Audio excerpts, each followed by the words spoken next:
Hope y'all are well. We're here for our weekly anchor message. It's Monday night when I'm filming this, but if you happen to see this at any point during the time when humans are on Earth, it might be relevant to you. So these are not exactly time sensitive, but they do flow in sort of an ever unfolding story. But God doesn't have time and space to worry about. So you might see this in the future. You might see this in a distant past. You might see this on another planet. It still might apply to you. So awesome. Welcome in. So our anchor messages basically give us the spiritual lessons that we will be working with through the week. It's like this week's soul focus. Not the soul focus, but the soul focus, if you get my drift. I feel like I've got a dad inside of me this week, like making all these dad jokes. It's like they just keep coming. Oh my God. And we have father healing. So let's just get into it. Okay. So from the wild unknown archetypes, we've got the father. We have, and it's also in homage to the father. So I've been making dad jokes, but also this shirt reminds me of my granddaddy, my dad's dad.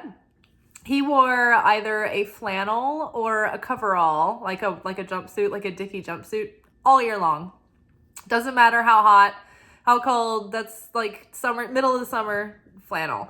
But he had one that was almost exactly like this. And so when I saw this flannel, I just died because I was like, that looks like granddaddy's flannel, so I gotta buy it. And then my granddaddy also always wore suspenders, and I think that's one reason why I love suspenders. So I always wear suspenders to work. They hold up my britches. Okay, so we've got father healing, followed by the crone,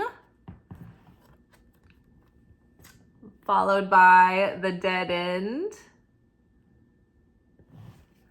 Oh my gosh, all the weather. It is just like starting to get crisp and not humid. It's just wonderful. I had some tables out on the patio tonight. It just couldn't have been nicer. Under father healing, to give it some more clarification, we've got Page of Swords.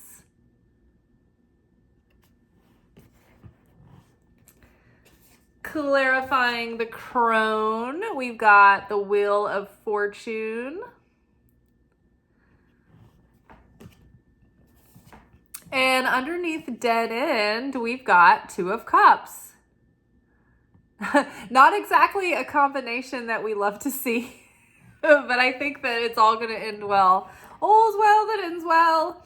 Okay, so over the past few weeks, we have really been honing in on reparenting our inner child, recognizing where the inner child is like in the driver's seat of our lives.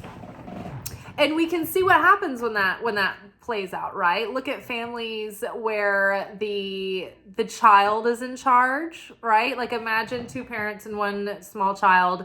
The child is in charge, the child runs the show, the child is the alpha, the parents are passive, they're exhausted, and everything is out of balance and out of whack in that dynamic and in that family. And because of it, everyone is suffering and everyone is unhappy.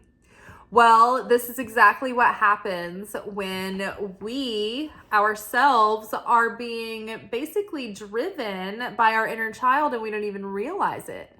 It's like the flesh suit car is moving and we think we're making choices, but it's really the inner child that is being the impulsive one that is reaching for these different things and these different comforts and different numbing agents. And so what's happened is that like in our early childhood, everyone, had different levels of traumatic events or emotional trauma that they couldn't quite process, or just like a galvanizing incidents that they processed the best they could. But with our undeveloped brains, like our ego took over and created these beliefs and defense mechanisms and escapism and coping mechanisms. And in an attempt to feel soothed and in some form of control and like pacified, like everything's okay.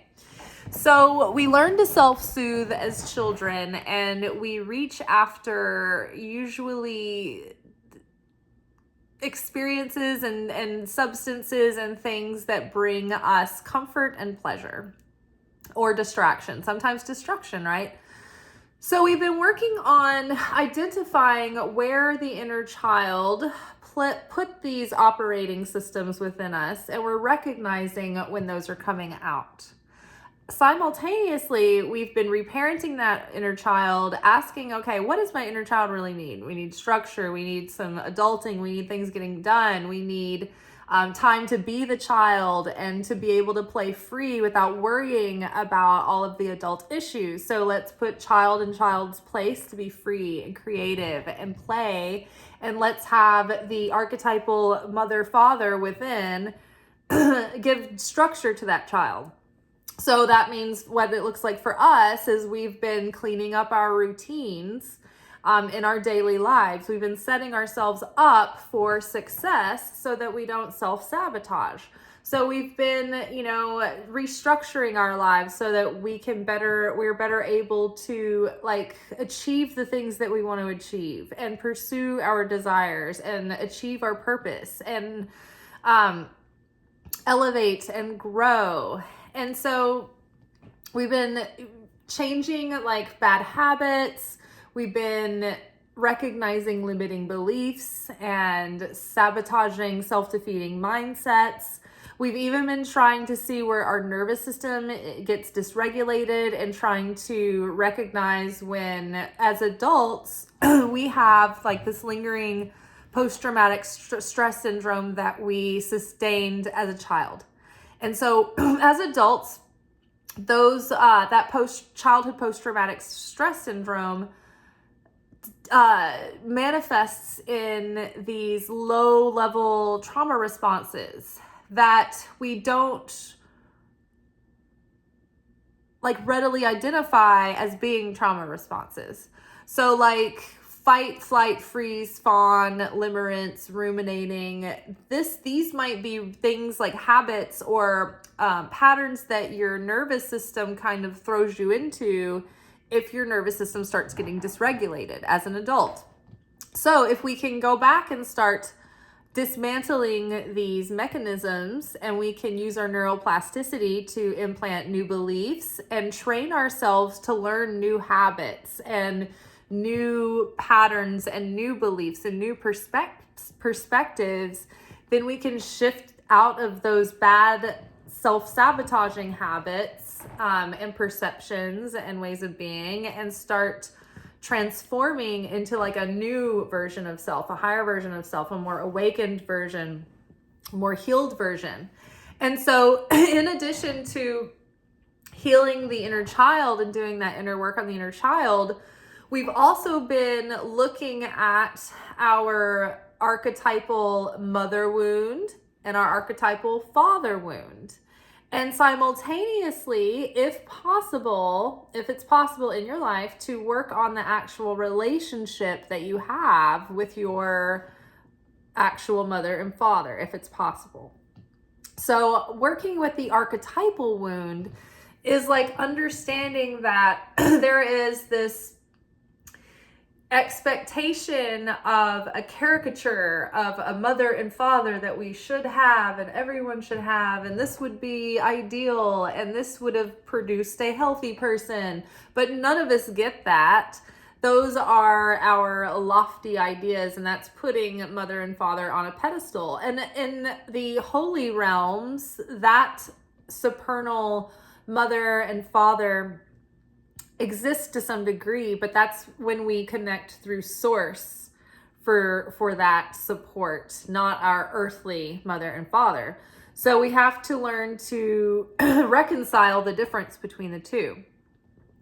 We need to look at, so the father healing card here with the Page of Swords, I feel like we're being invited to really focus in on the father wound this week and get really curious about it and really study it. And even if we think like, oh yeah, I know my relationship with my father, I know we're like this, and I know he's like this, and I know that I watched him and my mother be like this in this dynamic, and me and my father play out this dynamic, and we're working on it, and I don't need to go through all that again. And it's like, the thing is, if we can have fresh curiosity, we will delve into facets of this, the way that we sustained wounds in connection with our father in our childhood. It's like we'll be able to see new facets and different facets of them to understand our current behavior better, to then better be able to disassemble our current like paradigms and structures that are leading us into dead-end relationships or are thwarting our potential. We can dismantle those and implant new patterns, right? But we can't do that if we just skim over the surface and we're like, okay, I forgive my father, I let that go, it's wrong of me to carry the pain. It's like, that's not good enough. You're just sweeping it under the rug, and yeah, you might be in a nice sentiment letting your father off the hook, but you're not helping yourself heal the wound within you that has like, we're not just talking about pain, right? Healing a wound doesn't necessarily mean that you just don't feel the pain of the memory anymore, and you aren't holding it against someone and you let go of the grudge. Healing the wound, think about like if you broke a bone, like a really vital leg bone, or like your hip or something like that.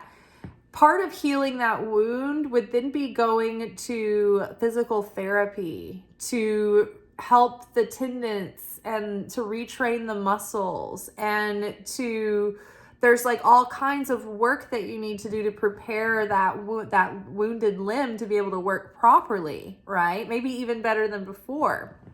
You know, like sometimes when you break something, it re-heals, but it heals better than it was.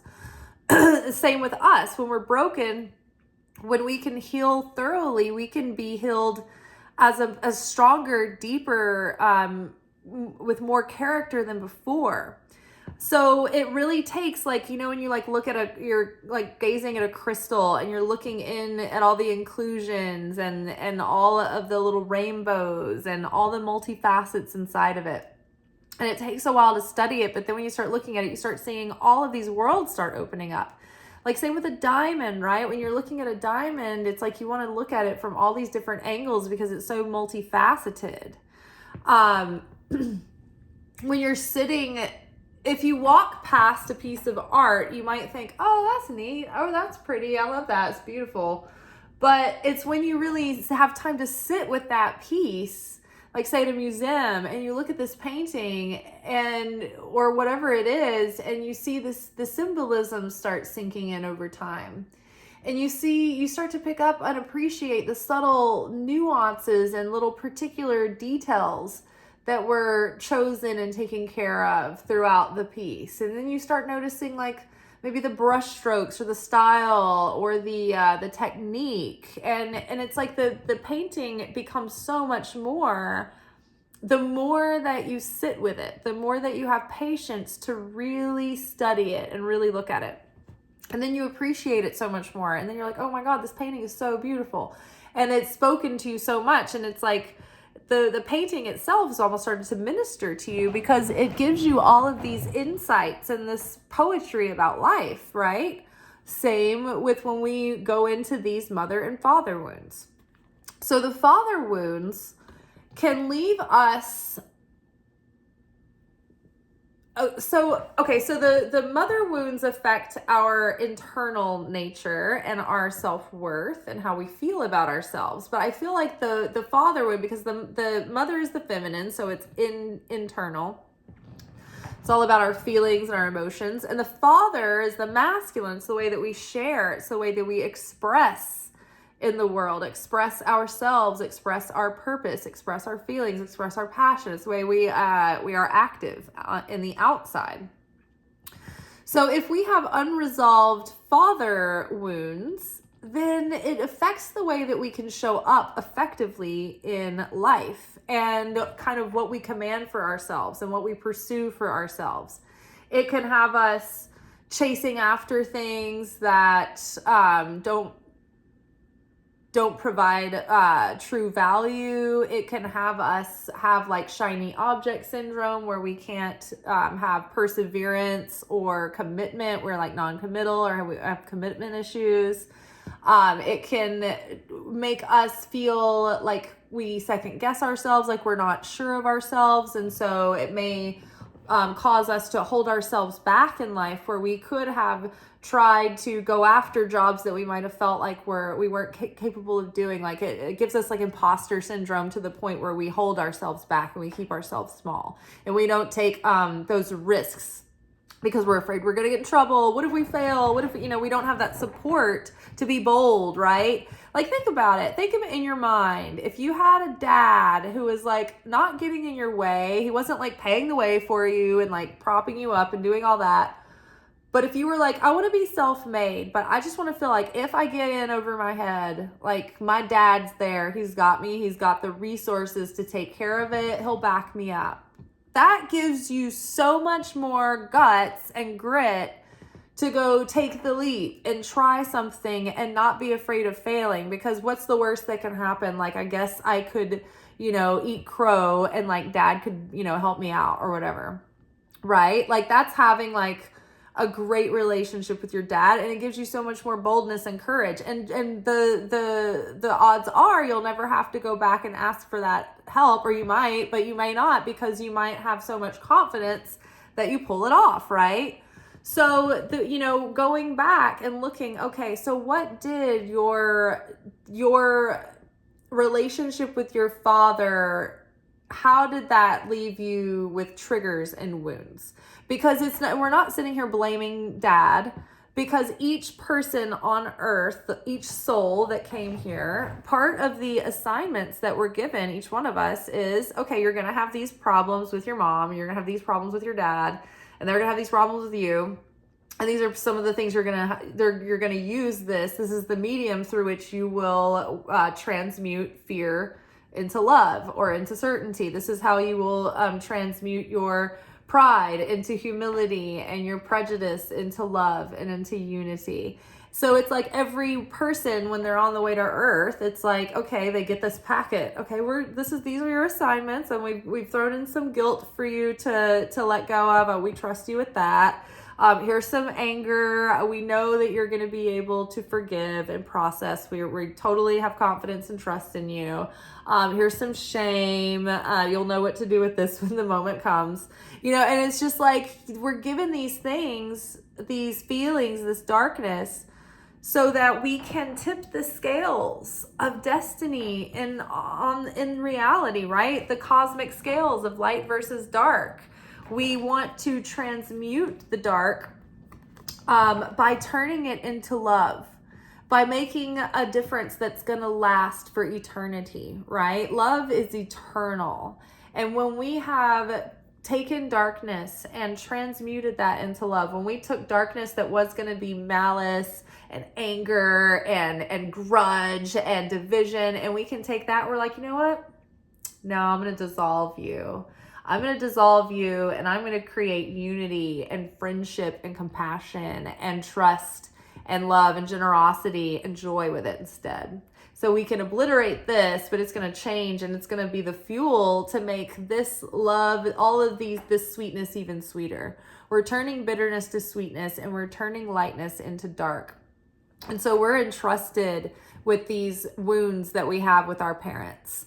So everyone will have unique situations tied to their father. Some people have great fathers, and they're like, I don't know, it's hard to pick out what he did wrong. And sometimes having like such a great father maybe leaves you a little bit on the spoiled side, right? And maybe that has weakened certain characteristics in you. It's not always about the father being mean and scary or strict or abusive or anything like that. Sometimes like the super, super nice dads inflict their own brand of wounds. Like everyone is just doing their part. We're all assigned to do this. And we as the children are given, difficult aspects for our parents to stomach, as well as like a little equal exchange there. So this is all just part of being human. So addressing this father wound and really going deep, really thoroughly healing this is really going to set us up to where we're not going to. So we're going into this new cycle, and we've kind of been knowing that for a while now. Like the last couple of years, we knew have been a major shift. And then within that shift, there's been like these shifts and like miniature shifts, like jumping like the big timeline. But then within the big timeline, it's like we're jumping smaller timelines right now. So for the last like year and a half or so, we've been like, all right, this is the beginning. It's the beginning of a new cycle. But it's been this transitional period for like the last 2-3 years. Well, as we truck along, we're starting to see, the astrology is like huge right now. And this is really tying into this. So we've kind of moved into the age of Aquarius, I believe, this year, out of the age of Pisces. Most of the planets have been in retrograde all year, they're all in retrograde right now. I'm sorry, I misspoke. In 2025, all the planets are changing signs. So all these planets, and many of these planets stay put for like years and years and years. All of them are changing over signs. So that is literally like the cosmos are even like jumping timelines. They're like, okay, time to shift gears, next chapter. So it's like we are preparing for the cosmos themselves to change chapters with us. So it's really looking like we are tying up loose ends. And with Pluto, the planet of death and transformation, dipping back into Capricorn in retrograde, the father of the cosmos, right? Capricorn. We have kind of one last chance to wrap this up because, so Pluto in Capricorn was like a 15-year cycle. So the last 15 years of your life, those really like prominent themes of like how you were challenged and how you were forced to grow, and those difficult like growing pains and lessons, all of that was all Pluto and Saturn. Saturn is the disciplinary. Saturn is the stern teacher who comes in and makes sure that you're on task and that you have discipline and that you're taking care of things. Like that father that's like, kind of like strict father, but like good strict father, not mean strict father, but loving father who's just, come on, time is of the essence. Like, where are you? Have you thought about your future? Are you working towards this and that, right? The father that wants the best for you. The father that sees your potential and wants you to fulfill that potential. So that is what's going on with Pluto and Saturn. And so that Pluto is in Saturn for the rest of the year. And then it moves into Aquarius. And so we have like this few months left out of a 15-year cycle because, so like for a couple of months this year, Pluto went from Capricorn and moved forward into Aquarius. So it was like, oh yeah, we finally get to move on from this 15-year cycle. And take a breather and step away from it, get some space. But then we're like, oh, not yet. That was just a preview. But now that you've had some space, and you can have a little bit of hindsight, let's dip right back into that energy, review all the things that you've learned up until now. So we're here with the Crone, the earned wisdom that we've gained over time, over these 15 years of our youth, as we've bled out into the snow. Okay, so we're Crone now. It's like, and this is such late bloomer vibes right here. The Crone with the Wheel of Fortune. I love this energy because it's like the wheels of destiny are shifting and things are coming. Good things, beautiful things are coming. But the assignment right now, the focus right now is to integrate that wisdom that we've earned over this 15 years and this lifetime of experience. And the ways that we've been able to mature. Let's start drawing in that light from our higher self, that perfected spirit self, so that we can start living that way, right? And we talk about emunah, which is a Hebrew word for faith beyond reason and faith beyond what you can see. It's like, it's certainty. It's like, I know that the Creator is with me. I don't have to understand the way that things are playing out. Well, there is another Hebrew term called, I think it was bituhul maybe? But that term, and I might be mixing that term up with something else and mispronouncing it, so forgive me. But there is a term referred to in this that goes with emunah that is then, okay, now that you have this certainty, do you then act based on that certainty? Or are your actions based in reactivity to your emotions? Are you able to recognize that certainty and then behave and act from that place, take action from that place, living in that faith? So that's what we're trying to accomplish and do. And so this maturity, this wisdom, this earned wisdom that we are here with the Crone, it's like, okay, so this with the Wheel of Fortune, I remember a couple of months ago talking about how, maybe it was like a month ago, we kept getting the Jupiter card coming out. And the message at that time, and I think this is catching up to us, was that the more that we self-sacrifice, the more that we're giving to Jupiter to expand our blessings. So the more effort we put into our personal transformation and our healing and the elevation of our consciousness, the more we put into delving into unpacking the programming, the faulty programming that we have as a result of the father wounds, the more we will align with our blessings. The more we work on improving the relationship we have to our earthly father, the more we give Jupiter to expand to our blessings, right? So it reminds me of Ted Andrews' definition of turkey. So animal speak is a system, or specifically it's the title of the book that gives you the animal totem meanings. And Ted Andrews is like one of the authorities on that, or at least in the Llewellyn publication world of magical literature.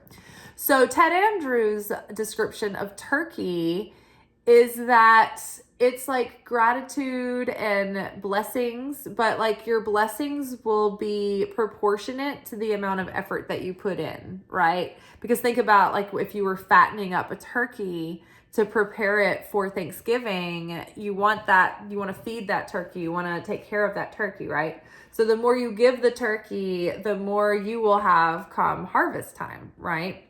That's the energy here. It's like the more we can integrate this wisdom that we've worked so hard to earn, we've gone through so much for, the more the sweeter that will affect the turning of the gears of fate and destiny, right? Because we talk about too that every night when we go to sleep, our soul ascends to the upper realms and we have this like miniature judgment day. And so our spirit team, they replay the day and they review our plays and they're like, okay, you did a really good job at transcending your old ways today. You turned some fear into certainty. You turned darkness into light and into love, and you overcame your prejudices and your judgment, your criticism. You did better with evil eye and evil tongue.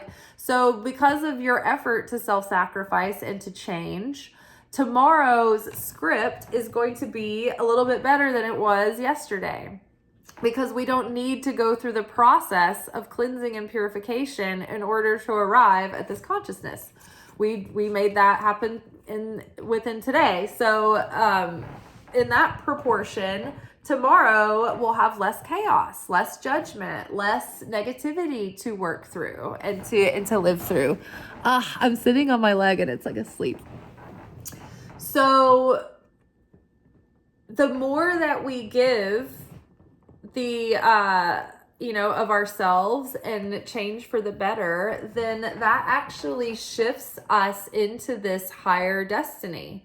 Like little by little by little, tick by tick by tick, the more that we have affinity with the light, the more that we become like our higher self, the more day by day by day we wake up and our script is written to play out more in alignment with that higher self, with that higher destiny, with that sweeter destiny. And it's like, it's when we do negative actions and and actions from a reactive state that we create, we put more chaos in the scale, right? And so on those days, you go to the upper realms and they're like, this was a bad day. This wasn't a great day. Tomorrow you may have to like suffer a flat tire, like, you know, and maybe in the morning you find a way to like give to charity or something early on, and then you get to bypass that tire. You know, so there's just stuff going on, and we need a process to work through that negativity, right? That's how we alchemize. It's the vehicle through which the alchemization happens. So it's not that we're being punished. It's just like the workbook that the work gets done in, essentially. So great things are coming, beautiful things are coming, and the more that we put our heart into our transformation, then the greater we will be blessed. When we have affinity with the light, we draw close to the Creator, and we can get into the flow and into the receiving state and experience more blessings and miracles. But when we are out of affinity with the light of the Creator, we're in dissonance with that energy. And so that we repel those blessings and we are closed off as a vessel. So with the father wound, right? Like our earthly father wound, like our archetypal father wound, this affects our self-worth. Our parents, our wounds with our parents affect our self-worth. And our self-worth affects our love and money, the way that we make money and our relationships, right? So the father wounds that we have been thwarting our ability to make as much money as we could, or be in doing the thing that we're like, have our deepest calling, right? Like maybe your father doesn't approve, maybe you're afraid that your father doesn't approve of your deepest calling, or he doesn't understand it that well. And so maybe you've held yourself back from it, right? So it's like we need to come to terms with all of this, claim our own sovereignty and independence as our own individual self, that we have a purpose and we have to answer to the Creator for ourselves, right? And so we have to make peace with our Father, but be able to follow our Heavenly Father's commands before we worry about the repercussions with our earthly father. That's another thing. But also, so the healing this wound will deepen our self-worth, and it will unblock some of the things that have prevented us from going after bigger opportunities.